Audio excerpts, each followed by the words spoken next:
À la base, la thématique, c'était l'activisme climat. C'est vraiment avec cette porte d'entrée que l'Institut Goethe est venu vers nous, donc les activistes européens. J'ai voulu montrer les liens de l'activisme climat avec les luttes sociales. C'est-à-dire, j'ai interviewé des activistes qui ont parlé d'agriculture, qui ont parlé d'écologie populaire et de gentrification, qui ont parlé d'écologie décoloniale, qui ont parlé d'écologie démocratique et de montrer à quel point, en fait, l'écologie, enfin, quand on réclame plus d'écologie, en fait, ça montre qu'on réclame plus de démocratie. Ça montre qu'il y a un problème démocratique.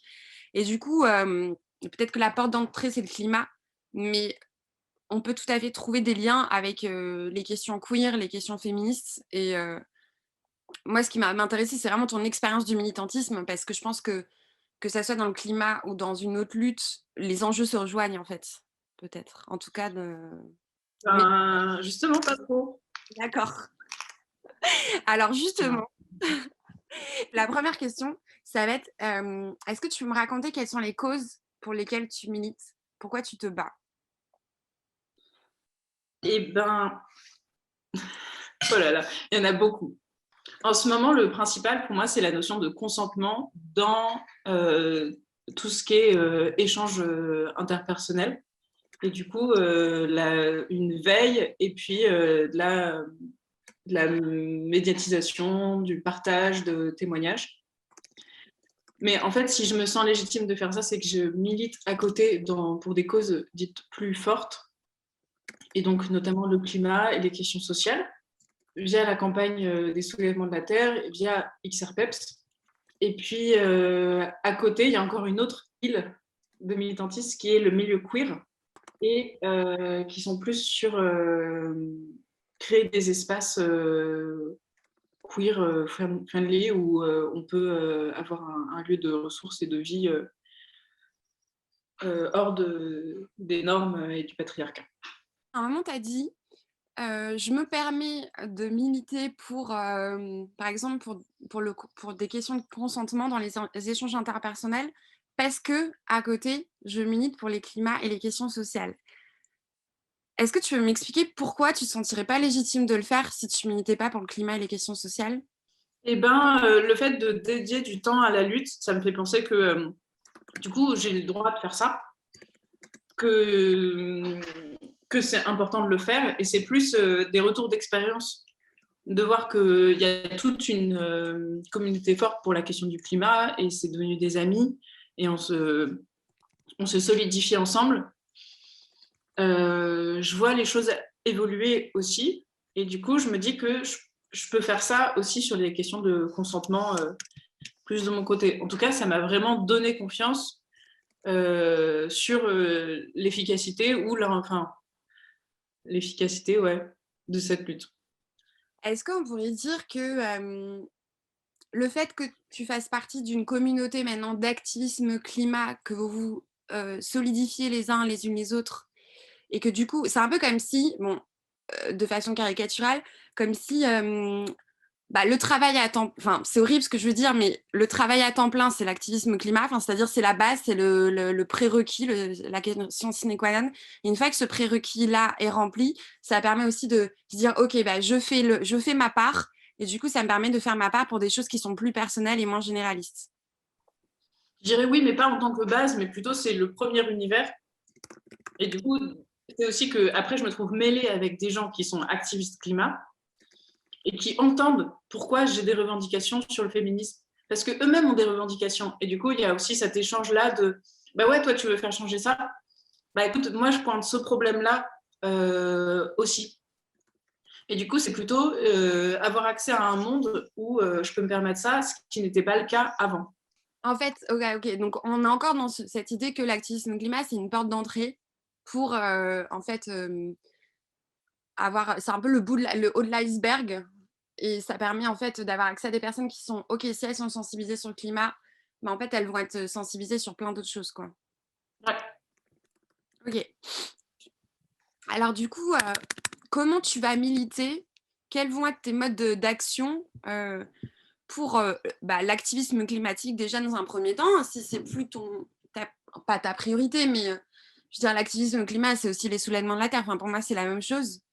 Quels vont être tes modes d'action et tu peux me parler du panel un peu diversifié de tes modes d'action. Comment tu milites?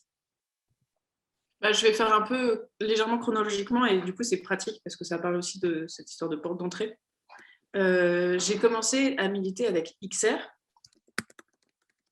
Et donc, c'est de la création d'actions directes avec des revendications simples, quelques principes et puis un processus d'auto-organisation.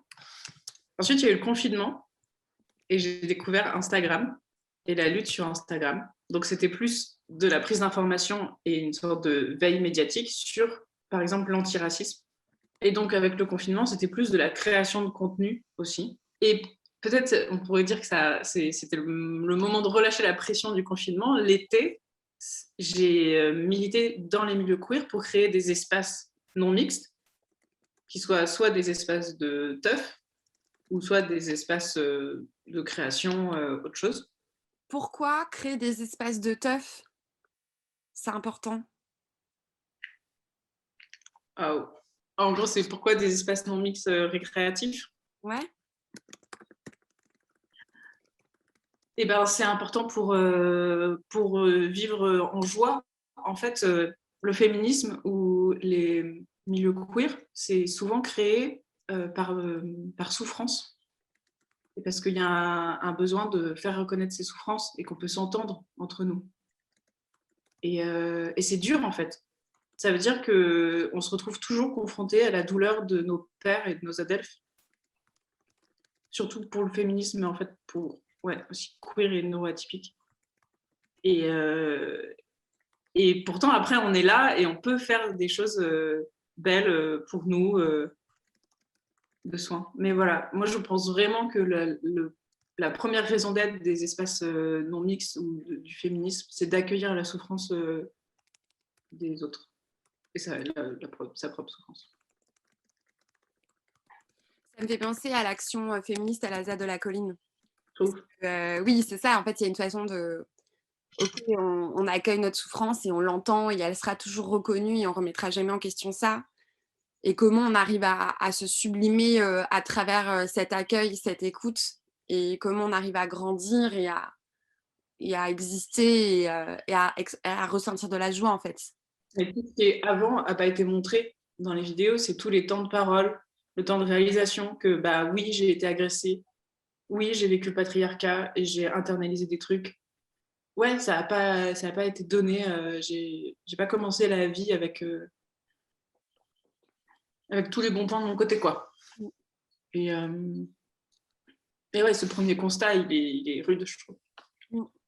Voilà. Et du coup, pour finir sur la chronologie, là, je me retrouve à faire de la team XR, donc de l'organisation d'action directe, tout ça, mais avec des gens du milieu ZAD. Et du coup, c'est un peu les pontes.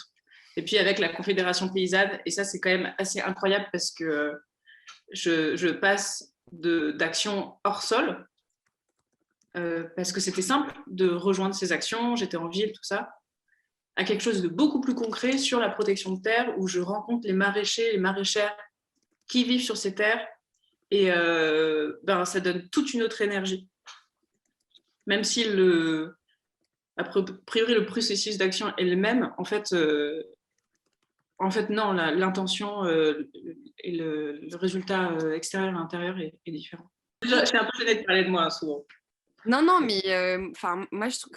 En fait, c'est ça, l'article, je me posais la question un peu comment j'allais l'orienter et j'ai vraiment envie de parler de parcours de militantisme. Parce que je trouve que c'est ce qu'il y a de plus riche, de montrer l'évolution et comment tenir le marathon. Le marathon, c'est un parcours, en fait. Et c'est généralement un marathon qui dure toute une vie, quoi. Du coup, on va en parler de ta vie. Est-ce que tu peux me dire, me raconter un peu comment la lutte ou le militantisme, l'activisme, tu me diras quel mot tu préfères, ou ça se trouve les trois te conviennent, à quel point ça a changé ta vie? Je pourrais dire que dans les trucs concrets, pas tant que ça n'a pas changé tant que ça, parce que j'ai un revenu financier stable. Et pour moi, c'est un point hyper important de pourquoi j'évite le burn-out. c'est que je me suis souciée de mon argent avant de faire de l'activisme.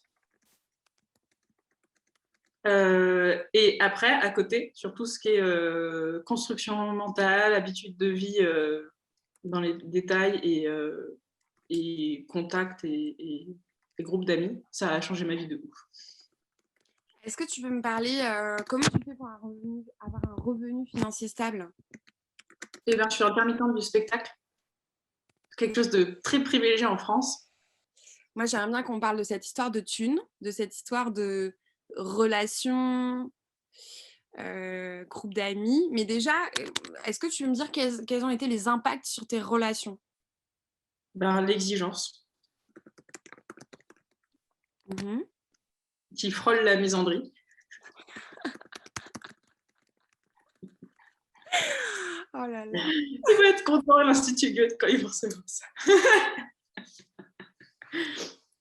Eh mais tu deviens tellement comme ça craint, je te jure. Bah non, ça craint pas. Des fois, ça sort tout seul, hein. Et après, je me dis: «Merde, j'ai dû heurter quelqu'un». Ah ouais? Bah non, mais moi, c'est bon, là, on a un groupe de 15 potes et on s'est présenté et j'ai dit: «Moi, je suis misandre, plutôt misandre». Et j'attendais aucun retour de leur part. Ah, je suis fan. OK. Est-ce que tu peux m'en parler de cette exigence? Waouh! Ben, assez basiquement, c'est, sur la manière de relationner, on peut ressentir, tout de suite s'il y a des comportements dits, masculins fragiles avec des mecs cis. Et de manière générale, une veille, mais j'ai l'impression que tout ça, c'était déjà dans ma tête avant le militantisme. Mais le militantisme a permis d'affirmer des limites aussi, parce que je rencontre plein de gens.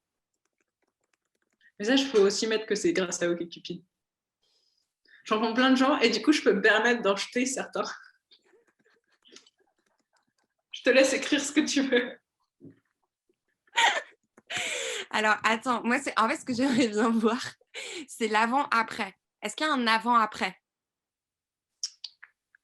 Quand même, très récemment, il y a un avant-après, mais c'est très, très personnel et ça ne va plus du tout avec le climat. Hein. Mais grâce à la revue Consentement, j'ai pris conscience de choses qui n'étaient pas OK dans mon passé par rapport à un mec qui m'avait agressé et harcelé pendant 1 an. Un homme de 53 ans quand j'avais 18 ans. Et je me suis positionnée et j'ai fait le taf, quoi. J'ai envoyé 15 mails à différentes personnes qui le connaissent. Et je suis allée retrouver les documents et passer le cap d'en parler, quoi. Et ça a été un gros truc, très, très fort. Je peux vraiment dire qu'il y a eu un avant et un après parce que pendant une semaine, j'étais et survoltée et très triste de me dire que plein d'autres gens vivaient cette situation ou ont vécu cette situation. Et depuis, je vois plus mes relations. Alors là, je vais parler que des relations amoureuses, mais de la même manière. Déjà, merci de partager ça. Est-ce que, tu penses enfin, par exemple, moi, mon ressenti, c'est que le militantisme, pas forcément l'activisme, mais en fait, c'est ça. Je trouve que l'activisme et le militantisme, ça permet de concrétiser des ressentis un peu théoriques. Moi, par exemple, c'était ça, il y avait plein de choses qui étaient dans ma tête, sauf que j'avais pas les mots, j'avais pas les outils pour, mettre en application ce que j'avais en moi et que, en fait, tout ce milieu militant m'a permis de dire, d'avoir des outils, des méthodes, d'avoir des modèles pour, concrétiser, finalement ce que j'avais au fond de moi, quoi. Est-ce que c'est quelque chose qui te parle? Ouais, mais je vais être plus terre à terre, c'est que ça m'a permis de rencontrer des potes. Tu as utilisé le mot modèle, donc pourquoi pas. Et en fait, sur cette histoire de, un peu hashtag MeToo, ça a été grâce à la revue Consentement. Et la revue Consentement, c'est parce que j'ai rencontré Marion via Alternativa. Donc finalement, il y a une connexion dans tout ça. Mmh, mmh mh. Donc, je pense que la vie, ce sont des rencontres. Non, mais en gros, on rencontre des gens qui ont ce socle commun de lutte pour le climat. Et puis on se rend compte qu'il y a plein d'autres trucs à faire ensemble. Et Et notamment le modèle. Enfin, là, on a parlé de l'impact sur tes relations amoureuses, sur les relations amicales, enfin d'amourtier, je dirais, de façon générale. Est-ce que tu veux parler, par exemple, de tes relations, je ne sais pas, professionnelles, familiales? Est-ce que tu as envie de dire quelque chose là-dessus? j'arrive plus du tout à communiquer. J'ai quand même offert la BD La recomposition des mondes à Noël et ma mère l'a pas lu. Mais oui, l'exemple typique, c'est pour montrer, enfin pour ma famille, c'est je voulais offrir un cadeau de Noël, une sorte de une BD ou quelque chose comme ça, et je suis allée dans une librairie militante. Et j'ai passé tous les chapitres de la librairie, donc antiracisme, féminisme, déconstruction du genre. Et à chaque fois, je me disais, ça va pas être possible. C'est trop pour eux. Et finalement, j'ai trouvé un peu le point de convergence. Je me suis dit, bah, les ZAD, la nature, je pense on peut. Ça va, et puis c'est détaché de l'émotionnel. Alors que tous les autres, c'est aussi des trucs qui concernent l'émotionnel, notamment l'antiracisme et la fragilité blanche. Donc, Par exemple, dans Joie militante, Carla Bergman, elle parle de ces nouveaux liens de parenté que l'on peut se créer dans le militantisme et qui sont des liens de parenté nouveaux par rapport à la famille nucléaire traditionnelle. Est-ce que, par exemple, c'est ça, ces nouveaux liens de parenté qui te permettent d'avancer malgré le fait que ta famille nucléaire ne soit pas engagée de la même manière que toi ou ne se retrouve pas dans tes luttes? c'est un sentiment assez général, notamment dans les milieux queer, d'utiliser le mot famille. Famille queer, famille d'Adelphes. Voilà, on dit Adelphes pour dire frères et sœurs parce qu'en fait, souvent, c'est des gens qui sont pas bien avec leur famille et du coup, qui sont heureuses d'utiliser ce mot. Moi, j'ai aucun souci côté professionnel. Des fois, il faut que je poste une petite gueulante avec des vieux mecs cis, mais il se trouve que mon employeur, c'est un punk qui comprend tout à fait les revendications que je porte et que je suis dans un milieu de cinéma d'animation avec des gens très à l'écoute. Et du coup, j'ai de la chance et je pense que c'est plus compliqué pour plein d'autres gens. Notamment, j'en parle avec mon coloc, lui, il a des collègues filles qui ont une misogynie intégrée. On a parlé de tes relations. Maintenant, j'aimerais bien que tu me parles de l'impact sur tes rêves et tes projets de vie. Et ben, mes rêves ont globalement la même forme, mais plein de détails ont changé. Voilà, c'est ça. Tu peux m'en parler? Ça... Moi, j'ai un de mes projets de vie où je me dis que c'est ça qui me porte et tout ça, c'est de créer un espace dit safe et que ce soit sur Internet ou concrètement chez moi ou à l'extérieur ou par exemple ouvrir une maison d'édition. Pour moi, c'est un espace où les gens peuvent être comme ils veulent, tester et exister avec de la classe, quoi. Et du coup, ça, c'est un projet que j'ai depuis longtemps parce que je suis sortie de grosses crises d'anxiété et notamment d'un passage à l'HP.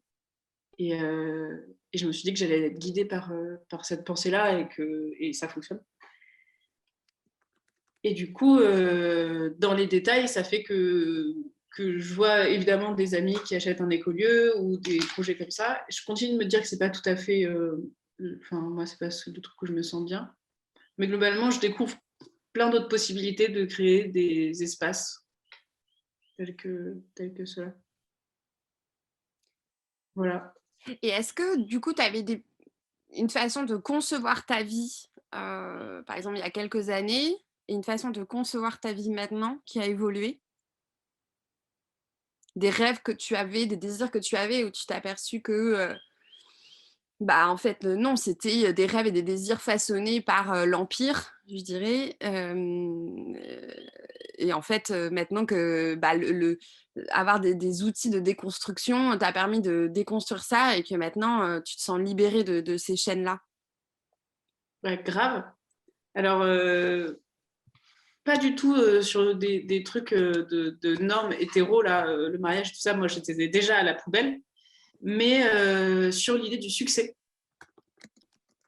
Mais ça, c'est quand même, j'ai l'impression que c'est plutôt un chemin de vie personnelle de quand j'ai terminé mes études, enfin la dernière année, j'ai quand même réalisé que j'avais un mode de fonctionnement tout pété et que le succès, ça allait pas m'aller, que forcément, ça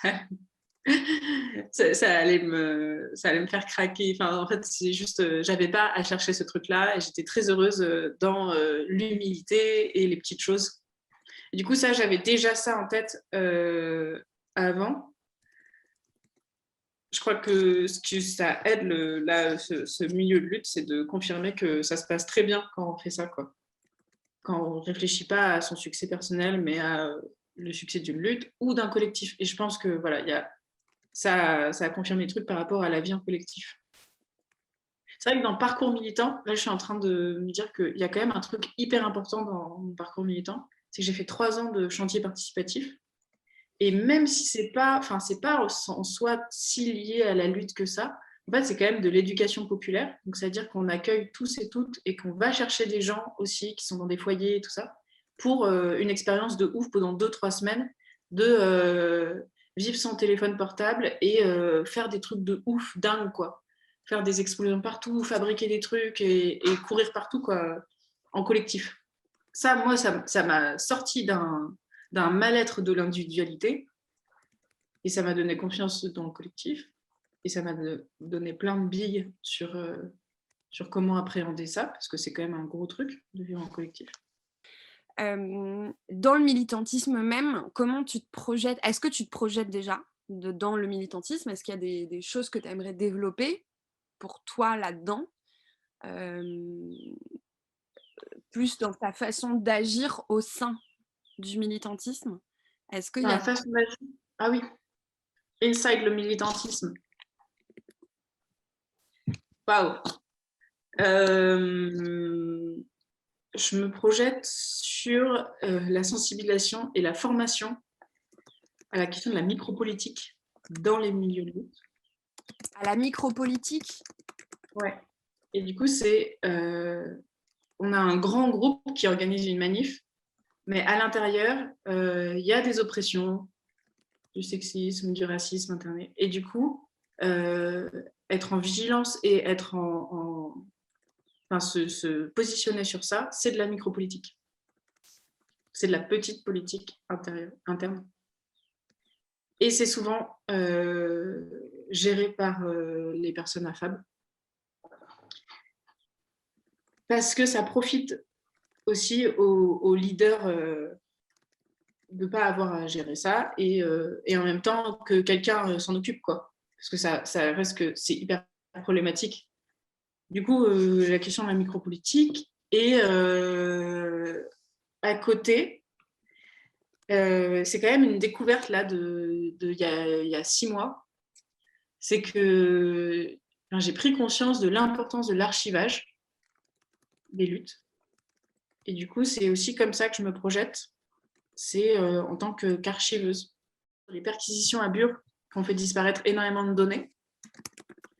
Et cette souffrance d'avoir 2 ans flous et de voir le kiff des gens quand ils se reprojettent des trucs et des choses passées. Et c'était quand même en réflexion avant par rapport à XR où je voyais que l'énergie du groupe XR tenait beaucoup plus quand il y avait des articles de presse après une action que rien du tout. Et que les articles de presse faisaient office d'archivage avec les photos, avec les interviews. Et que ça permettait vraiment d'avoir quelque chose de réflexif, de se dire que ça tenait la route de faire ça, plutôt de quelque chose de très éthéré par sécurité numérique, on n'enregistre pas les trucs, tout ça. Voilà. Et encore un autre truc, c'est moi je vois plein de trucs incroyables tourner sur Instagram. Et c'est une plateforme qui peut disparaître d'un jour à l'autre. Et du coup, j'archive Instagram aussi sur les questions d'antiracisme. Mon idée, c'est d'éditer un livre qui serait que des captures d'écran d'Instagram sur l'antiracisme et qui sont une manière de se dire que ça ne va pas disparaître en poussière c'est vrai que, enfin, plus je prends conscience de ce qui s'est passé dans le passé et quelles ont été les stratégies, ce qui a marché ou pas, ça permet aussi des fois d'avoir des réponses à des questions qu'on se pose, comme si on pensait que la question ne s'était jamais posée. Et puis, ouais, enfin, il y a aussi, bah, comme tu le dis, cette nécessité enfin là, c'est vraiment tenir le marathon du militantisme, et comment, bah, l'archivage, ça en fait partie. Quand tu dis qu'il y a eu des perquises avec, et du coup une souffrance, enfin, tu sais, un peu comme un arrachage identitaire, quoi, qu'il y a ce qu'on était, n'existe plus et que c'est juste dans nos têtes, mais comment se le matérialiser, si on oublie, en fait? Donc, Moi, j'ai l'impression que, par exemple, toi qui écris des articles, c'est de l'archivage mmh mh. sur un temps T. Et je distinguerais quand même l'histoire des luttes, Mmh. qui sont, on dit, l'histoire des luttes est écrite par les vainqueurs, c'est aussi écrit par les opprimés, mais souvent par les plus vainqueurs dans les opprimés, donc par les mecs qui savent bien écrire. Et du coup, il n'y a pas d'archivage de la micropolitique dans les histoires des luttes, parce que, non, en fait, c'était les dessous du dessous, donc non, ces personnes n'ont pas écrit. Il y a peut-être 2-3 chansons autour de ça. Tu veux différencier l'histoire des luttes de la micropolitique, c'est ça? Plus des questions de témoignages et de sensibles que de l'histoire avec un grand H. Ouais. Du coup, on parle de témoignages sensibles. Quelles émotions tu peux ressentir, à travers ton militantisme? Et quelles émotions, alors peut-être que c'est un peu bateau comme ça, mais, par exemple, quelles émotions tu penses que, enfin, quel est le processus émotionnel? C'est-à-dire, est-ce qu'il y a certains ressentis que tu trouves salvateurs? Est-ce qu'il y a certains ressentis que tu trouves hyper intéressants à souligner parce que ça permet de dire quelque chose de la lutte, ça permet de catalyser, ça permet de se faire du bien à soi? J'ai les trucs problématiques et les trucs qui claquent et qu'on la classe. Je vais commencer par le truc qui claque. C'est le mot dignité. Et là, je le mets dans l'émotion. Par exemple, moi, quand je vis des trucs forts et dit d'empowerment, par exemple, régler ce problème d'agression dans le passé, je me sens digne, je gagne en dignité. Mais aussi, quand Frédéric Lordon va faire un discours à Grand Puy devant tous les travailleurs de Total, il utilise aussi ce mot de dignité. C'est hyper émouvant, quoi. Moi, ça me fait pleurer. Du coup, je dirais que c'est la première émotion. Après, je mets la joie, le fun et l'amour du collectif.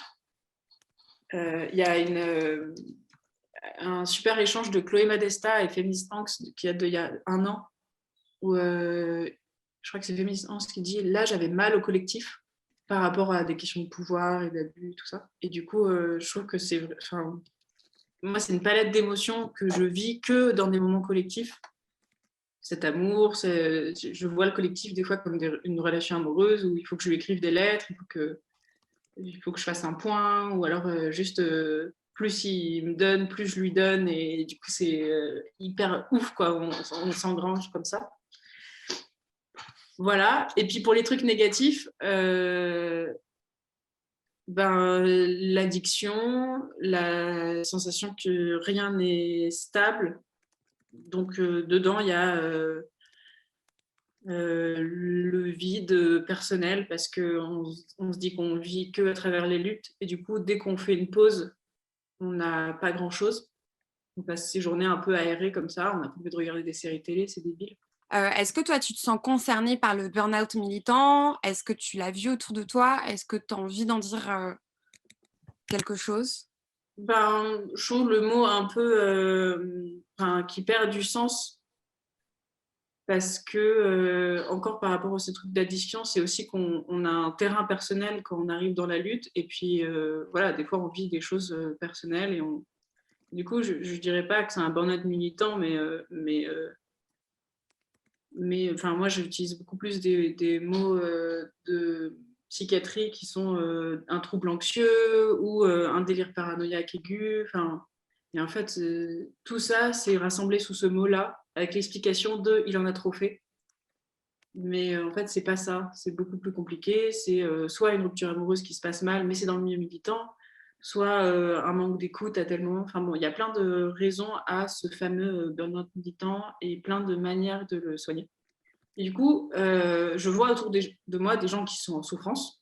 C'est vrai que le milieu militant peut exacerber ou au moins peut permettre de reconnaître plus facilement et du coup, on en parle plus souvent. C'est-à-dire qu'à XR, on a quand même un point dépression à un moment. Parce qu'on a tous et toutes fait une dépression. Mais c'était souvent avant XR, avant de rentrer dans XR. Mais voilà, pour dire qu'il y a une vigilance par rapport aux souffrances psychiques et mentales. Et du coup, est-ce que je me sens concernée par le burn-out militant? Enfin, du coup, comme je disais, pas vraiment par ce mot-là, mais je me sens concernée par la toxicité du militantisme. Oui. Qui sont dans l'addiction, la peur de mal faire, la pression que je me mets à moi-même. Ressenti des oppressions internes dans les cercles militants, on en a déjà discuté, de micropolitique, du coup, enfin, tout cet aspect-là. Je pense que c'est bon sur ce sujet. Est-ce que du coup, c'est un peu... est-ce que tu peux... Là, on commence à en parler, quels sont les freins, les moteurs pour militer ou pour tenir le marathon du militantisme? Est-ce que, voilà, est-ce que après là, tout ce qu'on s'est dit, tu peux m'en dire voilà, quelques mots à la fois sur les moteurs et les freins? Bah, les moteurs, je dirais le sentiment du collectif, du récit commun. Donc ça va dans l'archivage, mais aussi ça va dans... Enfin, c'est ouf quand il y a quelqu'un qui va créer un récit et légèrement l'imposer aux autres, mais en fait ça fonctionne aussi dans ce truc de, bah voilà, on s'appelle tous Extinction Rebellion, on a tous un logo et c'est notre récit commun d'identification. Et du coup, c'est toujours à friter avec voilà, ce truc d'identité sans que ça devienne identitaire. Voilà, d'identification à un collectif et de sentiment du collectif. Ben, les moteurs, c'est bateau, hein, mais la joie, les rencontres, le kiff. Le kiff, moi j'utilise beaucoup ce mot parce qu'il est assez large. Je ne sais pas si on peut le traduire en anglais. Ils débrouilleront, hein. Voilà, on peut kiffer, équeuter des haricots en discussion de politique et on peut kiffer organiser une grosse action. On va débarquer dans le Sénat. Et puis pour les freins, Ouais. et ben, c'est hyper con, mais les gens qui râlent. Les gens qui râlent et qui n'avancent pas en construisant. Du coup, c'est très question du putain de facteur humain, quoi. Le PFH, do you know? Le frein, c'est oublier qu'on est des êtres humains. Et du coup, les gens qui se permettent plus de vacances, qui n'en permettent pas aux autres, oublier qu'on fait des choses aussi par besoin de reconnaissance sociale et que du coup, si quelqu'un nous remercie, on se sent bien dans sa journée, mais sinon, on ne se sent pas très bien. Donc, les freins, c'est peut-être un peu une sorte de déshumanisation. Et quand tu dis la reconnaissance sociale, finalement, c'est la gratitude. Donc ça serait plus un moteur, finalement, la gratitude. Oui. Et, Mais le frein, c'est oublier oublier ça. Oui, oui. Bah, après, la reconnaissance sociale, c'est aussi un truc à déconstruire, mais ouais. parce que ça tape sur des insécurités. Mais Quand ça devient toxique et une addiction, finalement. Mais quand c'est une reconnaissance sociale basique, c'est plutôt ça, en fait. La pureté militante, je ne sais pas trop enfin, si ce terme te parle. moi, je n'utilise pas. Ok. Moi, je l'utilise au sens où en fait, je l'utilise parce que j'ai trop souvent entendu de personnes, comme tu dis, qui se blâment ou qui blâment les autres parce qu'elles ont le sentiment de ne pas en faire assez, soit par rapport à des éco-gestes, soit par rapport à des actions, de ce truc ouais, de se sentir pas assez. Et donc, est-ce que... Enfin, tu t'en as parlé, en fait. Donc, pour moi, est-ce que toi, pureté militante, enfin, t'aimes pas ce terme ou c'est un terme qui est OK pour toi? enfin, je le comprends, mais moi, je l'appréhende pas comme ça parce que j'ai l'impression que c'est trop facile de se dire ah, mais on fait pas partie de cette team-là parce que c'est extrême, la pureté militante. Mais qu'en fait, dans ce truc d'avoir l'impression de ne pas en faire assez, et par exemple sur les éco-gestes, bah, je préfère parler de qu'est-ce qui nous drive dans ce moment-là, c'est la culpabilité et la fragilité. Voilà. La fragilité que moi j'ai vraiment appréhendée avec ce concept de fragilité blanche, mais en fait qui fonctionne dans plein d'autres types, notamment dans le truc de pas trier ses déchets. Et qui c'est un mélange de déni, de culpabilité, enfin bref, d'être dans un labyrinthe où on n'arrive pas à s'en sortir, et que utiliser ce mot c'est plus agréable que de parler de pureté militante, mais Ouais. Est-ce que en fait, du coup, c'est hyper intéressant parce que tu dis être à l'écoute de ses émotions.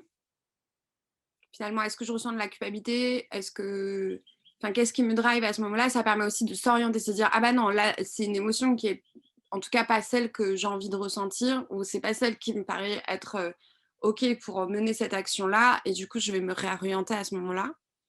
Donc, et je trouve que c'est profondément subversif d'écouter ces pas émotions. au point de dire du coup je vais me réorienter. Mm.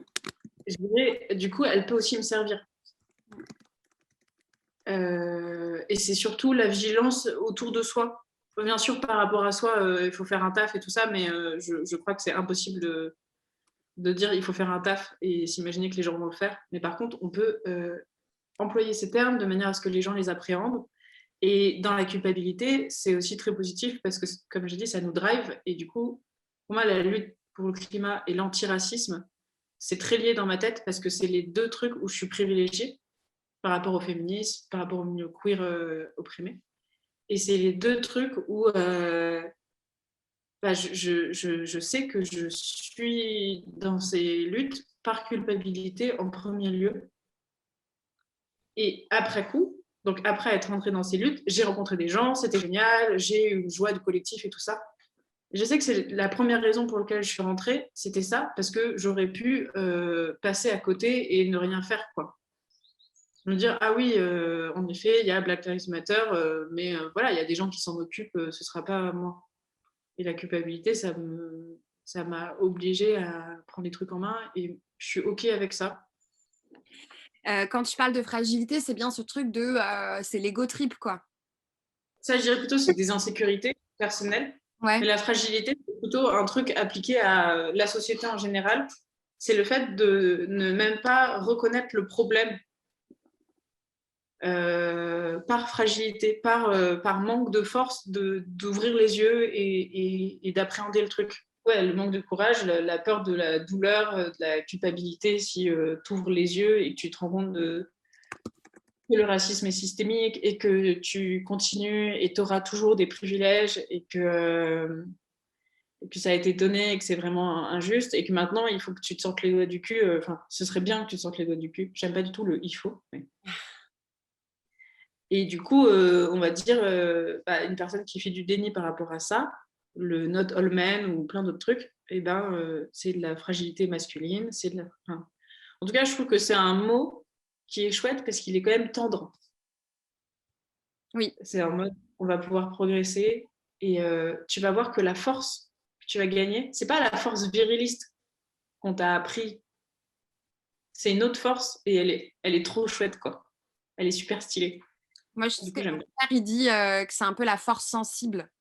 Parce que souvent, lui, là, il se remet beaucoup en question par rapport aux questions de genre. Enfin, c'est impressionnant. Et du coup, il y a un de ses potes, il lui dit, ah ouais, t'es super viril comme ça. Il dit, non, mais virilité, c'est un terme à brûler. Et son pote, il lui dit, ah ouais, maintenant, t'es devenu un mec fragile. Il dit, non, un mec sensible. Ok. Et moi, je trouve que c'est cool de s'affirmer fragile. C'est vrai, ouais. En fait, c'est accepter sa vulnérabilité et qu'il n'y a pas de honte, en fait, à être vulnérable, quoi. Ouais. Mais souvent, ça passe que en blague, en disant Bab tout fragile, mais en fait, c'est à appréhender plus sérieusement que ça, quoi. C'est clair. Est-ce que, du coup, je te propose, là, vu qu'on termine, de faire une petite déclusion et de me dire, voilà, un peu comment tu te sens et qu'est-ce que tu penses un peu de cet échange et voilà, est-ce que tu as envie de me partager par rapport à ça? Moi, ça me fait trop plaisir, enfin, juste très personnellement, de pouvoir discuter de ça et d'avoir une qualité d'écoute en face. De cette manière, je ne suis pas étonnée que ce soit une personne affable qui pose des questions aussi pointues sur ces domaines-là. Et c'est un peu toujours la même conclusion que on gère. Enfin, tu vois, là, tu parles de sentiments, d'émotions, tout ça. Et j'ai quasiment jamais entendu un mec parler de cette manière-là. Et enfin, tu vois, cette phrase on se lève et on se casse, je ne sais pas si elle a été traduite en Europe, mais en tout cas, en France, elle a fait un gros truc. Et du coup, voilà, c'est une phrase que je proposerais de porter sur le fait de dire, en fait, il y a des espaces où je ne vais plus et il y a des espaces où les personnes problématiques n'iront pas.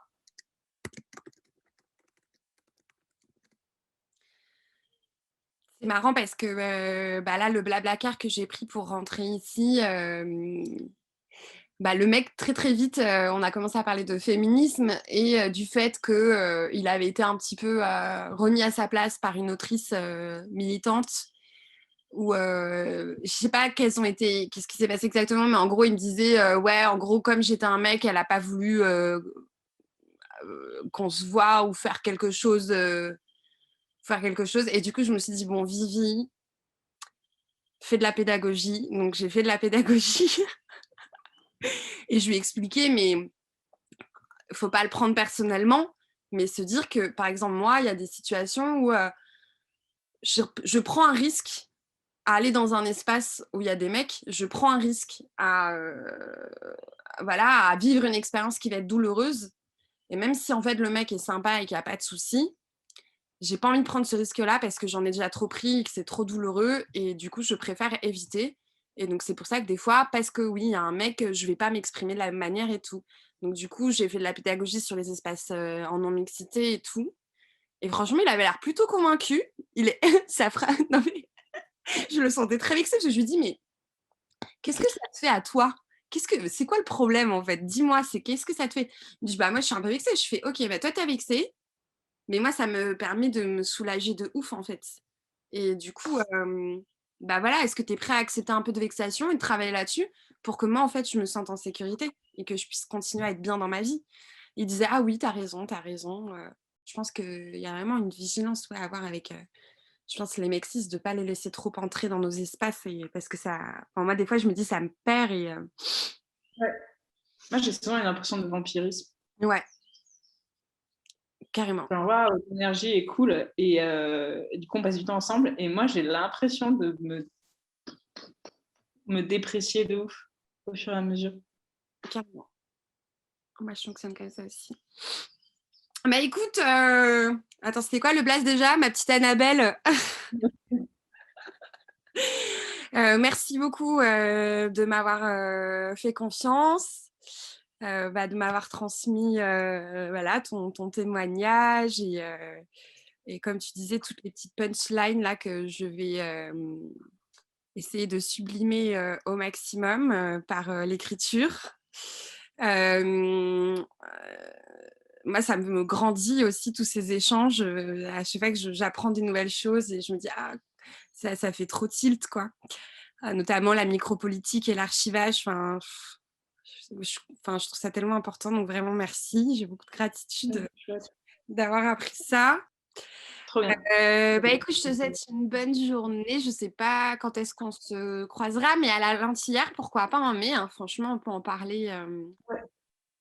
On en reparle après la Prévalée, toute Ouais. l'activité qui va ce week-end. Et moi, j'ai prévu un truc dans ma tête et j'ai toujours pas fait, c'est de te verser sur ton Tipeee 100 balles, parce que j'ai beaucoup de sous. Et du coup, mais je mettrai sous un faux nom, parce que j'aime pas non plus. D'accord, ok. Bon, t'es trop bien. Merci, parce que ça me permet vraiment de. Enfin, non, mais ça reconnaît mon travail et tout. Enfin, toi-même, tu sais. Bah ouais. Donc, trop bien. Bah, c'est trop fartiche ce que tu fais. Merci de Trop reconnaître. bien. Voilà, j'espère que ça va bien. Oui, ça va, ça va. Des gros bisous, prends soin de toi. À Toi bientôt. aussi. Ciao, Ciao, ciao. ciao.